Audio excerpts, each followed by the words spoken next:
దేవుని నామానికి స్తోత్రం కలుగునుగాక. ఎలోహిం టీవీ ప్రేక్షకులందరికీ నా హృదయపూర్వక వందనాలు చెల్లించుకుంటున్నాను. ఇదైన వాక్య భాగంగా పరంగీతములు 2వ అధ్యాయము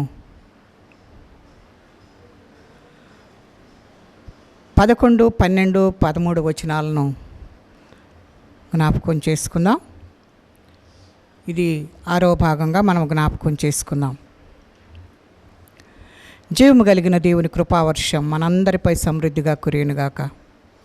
పరంగీతం అనే శ్రేష్టమైన గ్రంథాన్ని గురించి మనము ధ్యానిస్తూ ఉన్నాం.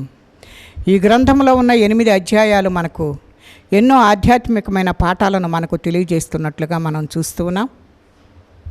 చిన్న ప్రార్థన చేసుకుని వాక్య భాగంలోనికి వెళదాం. పరిశుద్ధుడా, ప్రేమ కలిగిన తండ్రి, నీకు వందనాలు. ఇటు సమయమును బట్టి నీకు వందనాలు. ఈ దినము కొరకై స్తోత్రాలు. మమ్మల్ని సజీవు లెక్కలో ఉంచిన ఆయన ఈ రీతిగా ప్రభువా నీ సన్నిధిలో ఉండుటకు నీ కృపిచ్చారు. మాట్లాడుటకు నాయన నీ కృపిచ్చారు ప్రభువా. అర్ధమగృతిలో బోధించుటకు వాక్యమును ప్రత్యక్షత గల ఆత్మను మీరు దయచేయండి. ఆత్మానుసారముగా జీవించుటకు మాకు నేర్పించండి ప్రభువా. ఆత్మమందిరములుగా మేము కట్టబట్టకు అనేకులను ప్రభువా మందిరంలో చేర్చుటకు నాయన మమ్మల్ని సిద్ధపరచండి. ఈ కార్యములన్నీ నీ నామానికి మహిమ తెచ్చినట్లు సహాయం చేసి ఈ వాక్యమును బోధిస్తుండగా అర్ధమగు రీతిలో బోధించుటకు కావలసిన సమయోచితమైన జ్ఞానమును దయచేసి నీ నామానికే మహిమ, ఘనత, ప్రభావములు పొందుకోమని యేసు పరిశుద్ధ నామమును అడిగి వేడుకుంటున్నాం తండ్రి, ఆమేన్. దేవునికి స్తోత్రం కలుగునుగాక. చిన్న పాట పాడుకున్న తర్వాత వాక్య భాగంలోనికి వెళదాం. పావురమా నీ ప్రేమ ఎంత మధురమో, పావురమా నీ మనసు ఎంత నిర్మలమో, పావురమా నీ ప్రేమ ఎంత మధురమో, పావురమా నీ మనసు ఎంత నిర్మలమో, జుంటె తేనె ధార కన్నా మంచి గోధుమ పంట కన్నా, జుంటె తేనె ధార కన్నా మంచి గోధుమ పంట కన్నా ప్రేమ మధురము, నీ మనసు నిర్మలము, నీ ప్రేమ మధురము, నీ మనసు నిర్మలము. నా యేసయ్యా నీ ప్రేమ ఎంత మధురమో, నా యేసయ్యా నీ మనసు ఎంత నిర్మలమో, పావురమా నీ ప్రేమ ఎంత మధురమో, పావురమా నీ మనసు ఎంత నిర్మలమో. కొండల్లోనా కోనల్లోనా నిన్నే వెదికాను, ఊరువాడ వీధుల్లోనా నిన్నే అడిగాను, కొండల్లోనా కోనల్లోనా నిన్నే వెదికాను, ఊరువాడ వీధుల్లోనా నిన్నే అడిగాను. ఎటు చూచినను ఏం చేసినాను, మదిలో నిన్నే తలంచుచున్నాను. ఒకసారి కనిపించి నీ దారి చూపించవా, ఒకసారి కనిపించి నీ దారి చూపించవా.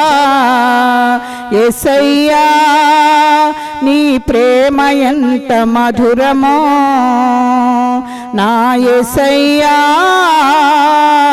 నీ మనసు ఎంత నిర్మలమో, పావురమా నీ ప్రేమ ఎంత మధురమో, పావురమా నీ మనసు ఎంత నిర్మలమో.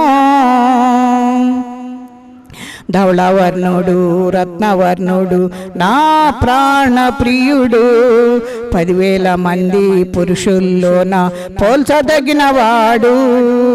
ధవళవర్ణుడు రత్నవర్ణుడు నా ప్రాణ ప్రియుడు, 10,000 మంది పురుషుల్లోన పోల్చదగినవాడు. నావాడు నా ప్రియుడు, మదిలో నిన్నే తలంచుచున్నాడు. నావాడు నా ప్రియుడు మదిలో నిన్నే తలంచుచున్నాడు. ఒకసారి కనిపించి నీ దారి చూపించవా, ఒకసారి కనిపించి నీ దారి చూపించవా. నా యేసయ్యా నీ ప్రేమ ఎంత మధురమో, నా యేసయ్యా నీ మనసు ఎంత నిర్మలమో. పౌరమా నీ ప్రేమ ఎంత మధురమో, పౌరమా నీ మనసు ఎంత నిర్మలమో. జుంటె తేనె ధార కన్నా మంచి గోధుమ పంట కన్నా, జుంటె తేనె ధార కన్నా మంచి గోధుమ పంట కన్నా ప్రేమ మధురమో, నీ మనసు నిర్మలమో. ప్రేమ మధురమో, నీ మనసు నిర్మలమో. యేసయ్యా నీ ప్రేమ ఎంత మధురమో, నా యేసయ్యా నీ మనసు ఎంత నిర్మలమో. పౌరమా నీ ప్రేమ ఎంత మధురమో, పౌరమా నీ మనసు ఎంత నిర్మలమో. హల్లెలూయా. దేవుని నామానికి స్తోత్రం కలుగునుగాక. వాక్య భాగంలోనికి వెళదాం. పరంగీతములు 2వ అధ్యాయము 11, 12, 13 వచనాలను మనము చూద్దాం.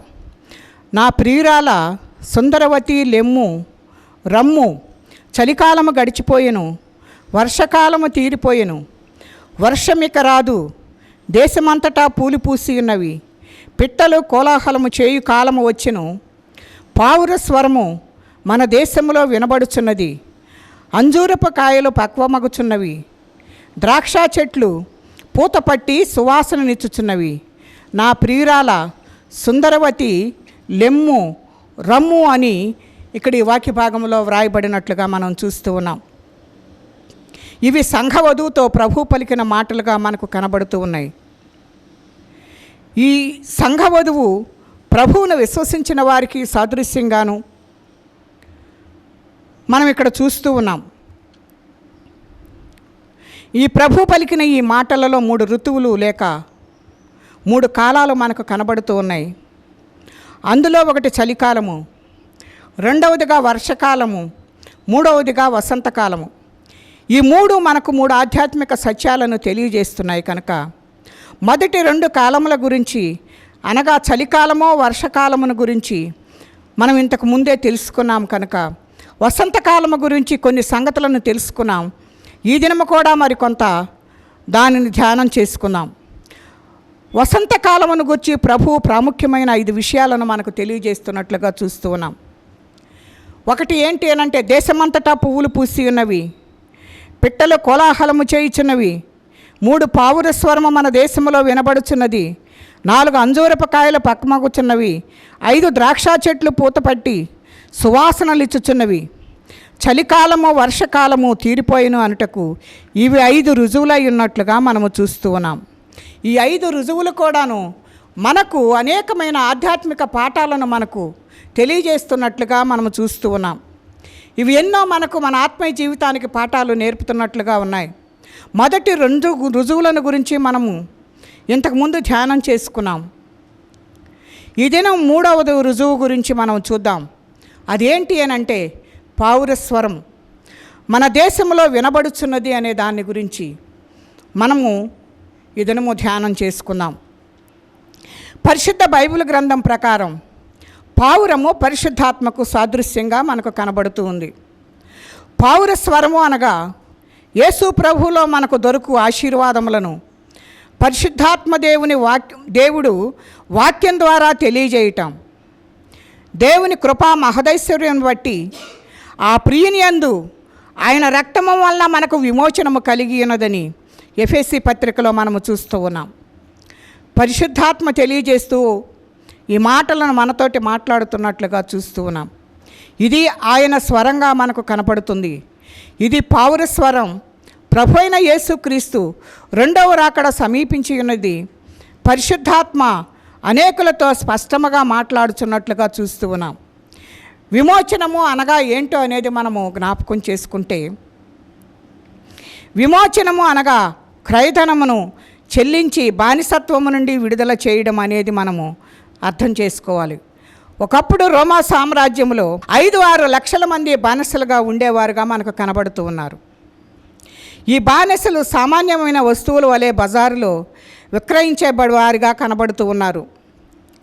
డబ్బు కలిగిన వారు ఎవరైనా క్రయం ఇచ్చి బానిసను కొని తమకిష్టమైతే బానిసత్వం నుండి వారిని విడుదల చేయవచ్చు. కనుక మానవులమైన మనందరము దేవునికో ఎవరికో ఏదో ఒక విధంగా బానిసలమై ఉన్నాము.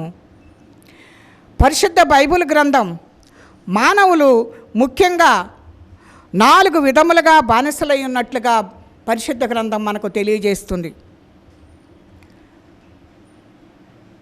దేనికి బానిసలమై ఉన్నది మనం చూస్తే, మొదటిగా దేవుని ధర్మశాస్త్రమునకు, రెండవదిగా లోకమునకు, మూడవదిగా శత్రువైన సాతానుకు, నాలుగవదిగా పాప స్వభావమునకు బానిసలమై ఉన్నట్లుగా దేవుని వాక్యము మనకు తెలియజేస్తూ ఉంది.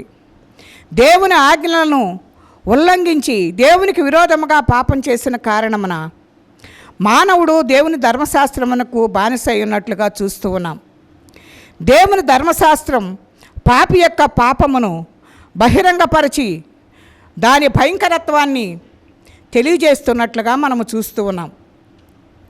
అలాగ తెలియజేసి పాపిని సహించరాదు కనుక వారిని క్షమించకూడదు, వెంటనే చీల్చి చెండాడి వాని రక్తమును ఒలికించి నశింపచేయాలని గర్జిస్తూ ఉంటుంది. ఇట్టి ధర్మశాస్త్రమునకు తనలో కలిగిన దానిని సంపూర్ణంగా నెరవేర్చిన వాడు యేసుక్రీస్తే కనుక మనము దేవునిని మనము జ్ఞాపకం చేసుకునవలసిన వారినై ఉన్నాం. కనుక ఆ కారణము చేత ఆ ప్రియ ప్రభువే పాపిని ధర్మశాస్త్ర బంధకముల నుండి విడుదల చేయగలడు. కనుక పాపిని ధర్మశాస్త్ర సంబంధము నుండి విడుదల చేయుటకై ఆ ప్రియ రక్షకుడు తన విలువైన రక్తధారలను సిలువలో చిందించినట్లుగా మనము చూస్తూ ఉన్నాం. అనగా తన ప్రశస్తమైన రక్తాన్ని క్రయధనముగా చెల్లించి పాపిని ధర్మశాస్త్రము నుండి విమోచించాడు. మానవుడు ధర్మశాస్త్రమునకు మాత్రమే కాక ఈ లోకమునకు కూడా బానిస అయి ఉన్నట్లుగా మనము చూస్తూ ఉన్నాం. ధర్మశాస్త్రమునకు బానిస అయిన వాని యొక్క బ్రతుకు ఏంటి అని అంటే, ధర్మశాస్త్రం ఏం చెబుతుంది అని అంటే, తప్పు చేసిన వాడిని ఖచ్చితంగా శిక్షించాలి, వాడిని క్షమించడానికి వీల్లేదు అని ధర్మశాస్త్రం బోధిస్తుంది.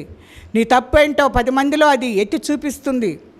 ఆ చూపించిన దానిని బహిరంగంగా దానికి ఏం చేయాలంటే శిక్ష విధించటానికి ధర్మశాస్త్రం ఉంది. కనుక అలాంటి శిక్ష నుండి నిన్ను తప్పించటానికి ప్రభు అయిన యేసుక్రీస్తు వారు నీకు క్రయధనముగా తన ప్రాణమును చెల్లించి తన రక్తమంతయు నీ కొరకు కార్చి నీకు విడుదలనిచ్చి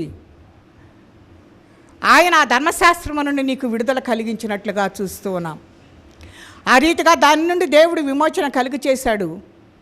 కానీ మనము ఈ లోకమునకు కూడా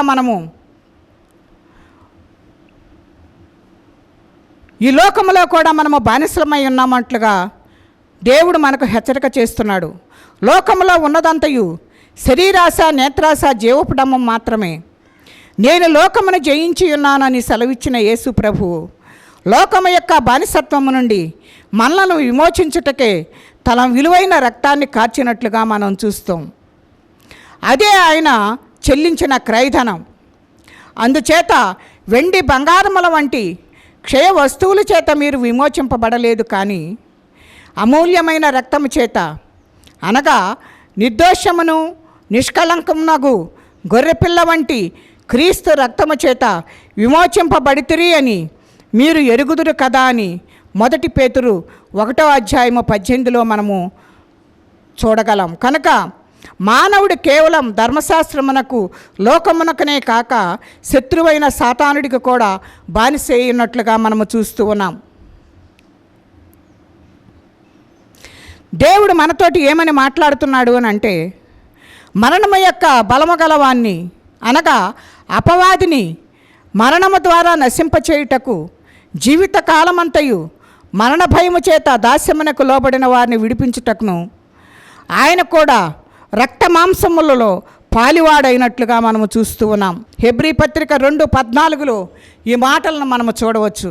కనుక ఆ ప్రకారంగా మరణశక్తి గలవాన్ని అనగా మన శత్రువైన సాతానుని మరణము ద్వారానే మన ప్రభువు ఓడించినట్లుగా చూస్తూ ఉన్నాం. ఆయన యందలి విశ్వాసము ద్వారా ఆయన విజయములో పాలిభాగస్థులము కాగలమని దేవుని యొక్క వాక్యము మనకు హెచ్చరిక చేస్తూ ఉంది. కనుక ఆ రీతిగా మనము ఆ విశ్వాసంలో గనక మనము పాలుపంపులు పొందినట్లయితే, భాగస్థులము గనక అయినట్లయితే, ఆయన ప్రసాదించు పాప క్షమాపణ నిశ్చయత మానవులలోని భయాలన్నీ లేకుండా చేస్తున్నట్లుగా చూస్తూ ఉన్నాం. చేసిన తప్పులకు రాబోయే శిక్ష భయాన్ని లేకుండా చేస్తున్నట్లుగా మనము చూస్తూ ఉన్నాం. యేసుక్రీస్తు సిలువలో చిందించిన ప్రశస్త రక్తము ప్రతి పాపము నుండి పవిత్రునిగా చేయుట ద్వారా మానవునిలో అట్టడుగున ఉన్న భయము అంతరించి విడుదల విమోచనము కలుగుతున్నట్లుగా మనము చూస్తూ ఉన్నాం. ఎందుకంటే మనము పాపం ద్వారా ఎంతో భయము మనము కలిగి ఉంటున్నాం. ఈ పాపము ద్వారానే మనకు భయం వచ్చింది. దేవుడు ఏదైనా ఆదాము హవ్వలను సృష్టించినప్పుడు భయం అనేది లేదు. ఎంతో స్వతంత్రంతో ఆ తోటంతా కూడా తిరుగుతూ ఉన్నారు. ఎప్పుడైతే పాపము మన జీవితంలోనికి వచ్చిందో, ఎప్పుడైతే దేవుని యొక్క ఆజ్ఞను ఆదాము హవ్వలు ఆజ్ఞను అతిక్రమించారో, ఆజ్ఞాతిక్రమమే పాపం, పాపం వల్ల వచ్చు జీతం మరణం. ఎప్పుడైతే పాపంలోనికి వారు లోకాశ నేత్రాశకు మరి లోనైపోయి వారి జీవితాలను శత్రువైన సాతాను చేతికి అప్పగించుకున్నారో, అప్పుడే భయము అనేది ఏర్పడినట్లుగా మనము చూస్తూ ఉన్నాం. ఆ భయము అనేది ఏదైనా తోటలో ఆ పాపం చేసినప్పుడు, ఆ భయం వచ్చినప్పుడు, యథావిధిగా దేవుడు ఆదాము హవ్వల దగ్గరకు వచ్చినప్పుడు, ఆదామా నువ్వు ఎక్కడున్నావు అని అంటే, అయ్యా నువ్వు వచ్చినప్పుడు నీకు నేను భయపడి చెట్లు చాటున దాక్కుని ఉంటుని అంటున్నాడు. మొట్టమొదటి భయము ఏదేను తోటలో ఆదాము ఆజ్ఞను అతిక్రమించినప్పుడు ఆ భయం వచ్చినట్లుగా చూస్తూ ఉన్నాం. ఆజ్ఞను అతిక్రమించటం వచ్చిన భయమును దేవుడు విడిపించుటకు ఈ లోకమునకు వచ్చి నీకు ఇంకా ఎక్కడా ఏ భయమూ లేకుండా నువ్వు చాలా నెమ్మది కలిగి జీవించటానికి ఆయన తన ప్రాణాన్ని పణంగా పెట్టినట్లుగా మనము చూస్తూ ఉన్నాం. కనుక మానవులలో ఉన్న భయము అంతరించడానికి విడుదల విమోచనము కలుగుతుంది. కనుక అప్పుడు ఆ మానవునికి నెమ్మది కలుగుతుంది, విశ్రాంతి కలుగుతుందని దేవుడు హెచ్చరిక చేస్తున్నాడు. ఆ మరణ భయము నుండి మనల్ని విడిపించాడు. ఈ మరణమునకు మనం భయపడవలసిన అవసరం లేదు. మనము రెండవ మరణమును తప్పించబడాలంటే ఈ లోకంలోనే మనలను మనము సరిచేసుకుని దేవునికి లోబడాలి. ఆయన కార్చిన ఆ రక్తానికి విలువనిచ్చి ఆయనకు లోబడి ఆ విశ్వాసంలో మనము జీవించాలని దేవుడు కోరుకుంటున్నాడు. దాని ద్వారా నిన్ను నన్ను శుద్ధిని చేసి నీకు నెమ్మది శాంతినిచ్చి నీకు ప్రాణభయమును తీసివేసి ఆయన నిన్ను ఆ లోకంలో రాజ్య వారసురాలుగా నిన్ను చేయటానికి ఆయన ఇష్టపడుతూ ఉన్నాడు. కనుక మనకు విమోచన అనేది ఆయన దయచేసినట్లుగా మనము చూస్తూ ఉన్నాం. ఆయన ఈ రీతిగా విమోచన చేయటాన్ని బట్టి మనకు నెమ్మది కలుగుతుంది. ఆయన నీ జీవితంలో కనుక ఉంటే నీకు నెమ్మదిగా జీవిస్తావు.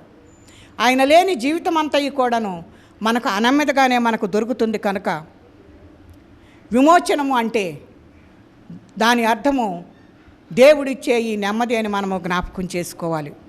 ప్రభువు మనకు ప్రసాదించే ఆశీర్వాదములన్నిటిలో మొట్టమొదటి ఆశీర్వాదం ఏంటి అని అంటే విమోచనం అన్నది మొదటి ఆశీర్వాదంగా మనకు కనబడుతుంది. నువ్వు ఎప్పుడైతే ఈ లోకంలో నుండి విమోచింపబడతావో, సాతాను చేతిలో నుండి నువ్వు విమోచించబడతావో, అప్పుడు నీకు ఆశీర్వాదం దొరికినట్టు లెక్క. నువ్వు దేవుణ్ణి విశ్వసించి నువ్వు రక్షించబడటమే, ఆయన రక్తం ద్వారా కడగబడి నువ్వు విమోచించబడటమే నీకు విమోచనగా నీకు కనబడుతుంది. అందుకే ఆయన విమోచన క్రయధనముగా నీ కొరకు శిలువ మీద చెల్లించబడినట్లుగా మనము చూస్తూ ఉన్నాం. కనుక ప్రభువు రాకడ సమీపమై ఉన్నది. కనుక మనం ఏం చేయాలంటే, నీవు విమోచించబడ్డావు, నా పావుర స్వరము మన దేశంలో వినబడుచున్నది. ఈ మాటల ద్వారా పరిశుద్ధాత్ముడు నీతో నాతో మాట్లాడుచున్నట్లుగా మనము చూస్తూ ఉన్నాం. నీవు దేవుని ధర్మశాస్త్రము నుండి, లోకము నుండి, శత్రువైన సాతాను నుండి, నీ పాత స్వభావము నుండి విమోచించబడ్డ దేవుని చిత్తము కనుక ఇదే సత్యాన్ని పరిశుద్ధాత్మ దేవుడు నీకు నాకు తెలియచేస్తూ ఉన్నాడు. నీ పాత జీవితాన్ని, నీ పాత స్వభావాన్ని మార్చుకోవాలి. నీకు నెమ్మది దొరకాలి అంటే నీ పాత రోత జీవితాన్ని దేవుని సన్నిధిలో పశ్చాత్తాపడి కన్నీరు కార్చి నన్ను క్షమించు ప్రభు అని అడగాలి. నువ్వు ఆయన రక్తంతో విమోచించబడాలి. నీకు ఎప్పుడైతే విమోచన దొరుకుతుందో, అన్నిటికంటే ప్రాముఖ్యమైనది ఆశీర్వాదం ఆ విమోచనే. ఆ విమోచన నువ్వు కనుక పొందుకుంటే నీకు నెమ్మది కలుగుతుంది, నీకు సంతోషం కలుగుతుంది, నీకు ఆనందము కలుగుతుంది. నువ్వు విమోచించబట్టమే కాకుండా ఇతరులను మళ్ళీ విమోచించటానికి నువ్వు ఇష్టపడతావు. ఆయన నిన్ను విమోచించకపోతే ఆయన దగ్గరకు రావటానికి నువ్వు ఇష్టపడలేవు. లోకంలో పడి కొట్టుకుపోతూ ఉంటావు కనుక అలాంటి కొట్టుకుని పోయే జీవితం నుండి విడుదల ప్రసాదించటానికే దేవుడు నీ కొరకు నా కొరకు క్రైదనముగా విమోచనకర్తగా మనకు ఈ లోకానికి వచ్చాడు. నీవు నేను ఈ లోకములో సాతానికి, లోకానికి, ధర్మశాస్త్రమునకు, మన పాత రోత స్వభావమునకు మనందరము కూడా బానిసలమై ఉన్నాం. అట్టి బానిసత్వం నుండి విడిపించటానికి దేవుడు ఈ లోకానికి వచ్చి నీ కొరకు సమస్తమును త్యాగం చేశాడు. నీకు ఏది కూడా, ఒక్క బొట్టు కూడా ఆయన శరీరంలో రక్తము లేకుండా నీ కొరకు క్రైధనముగా చెల్లించాడు. నీకు క్రైధనముగా చెల్లించిన దాని విలువ ఎంత అంటే ఆయన ప్రాణం పెట్టినంత క్రైధనమని మనము జ్ఞాపకం చేసుకోవాలి. దాని విలువ నువ్వు నేను ఎప్పుడు కూడా కొలవలేము. నీ కొరకు ప్రాణం ఇయటానికి కూడా, నీ కొరకు చనిపోవటానికి కూడా ఆయన అంత ప్రేమను నీ మీద చూపించినట్లుగా చూస్తూ ఉన్నాం. నీ కొరకు ఆయన ఏం చేయటానికి ఆయన ఇష్టపడుతున్నాడు, ప్రాణం పెట్టినంతగా కూడా ఆయన ఇష్టపడినట్లుగా మనం చూస్తూ ఉన్నాం. నీ భర్త నీ కొరకు ప్రాణం పెట్టలేడండి. నీ పిల్లలు నీ కొరకు ప్రాణం పెట్టరు. నీ భార్య నీ కొరకు ప్రాణం పెట్టదు. నీ స్నేహితులు నీ కొరకు ప్రాణం పెట్టరు. నీ బంధువులు నీ కొరకు ప్రాణం పెట్టరు.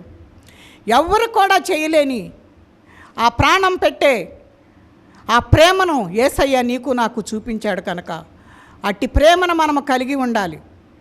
కనుక పౌరస్వరము అంటే అర్థం ఏంటి అని అంటే ఈ విషయాలన్నిటినీ మనము జ్ఞాపకం చేసుకున్న బద్దులమై ఉన్నాం కనుక పౌరస్వరము వినబడుతుంది అని చెప్పేసి దేవుని యొక్క వాక్యము మనకు హెచ్చరిక చేస్తుంది. కనుక ఈ పౌరస్వరము అంటే త్యాగాన్ని మనము జ్ఞాపకం చేసుకుని ఆ పరిశుద్ధతలోనికి మనం వెళ్ళామంటే ఆ పౌరస్వరాన్ని మనము వింటాం. కనుక దేవుడి రీతిగా మనల్ని అందరినీ హెచ్చరిక చేస్తున్నాడు. ఆ రీతిగా మనము యేసయ్య త్యాగాన్ని అర్థం చేసుకుని ఆ పౌర స్వరమును మనం విని దేవునితో సహవాసం చేయటానికి మనందరం ఇష్టపడదాం. అట్టి కృపా పరిశుద్ధాత్మ దేవుడు మనకు తోడయుండి నడిపించునుగాక. దేవుడి కొద్ది మాటలు మన వినికిడిలో దీవించి ఆశీర్వదించునుగాక. ప్రార్థన చేసుకుందాం.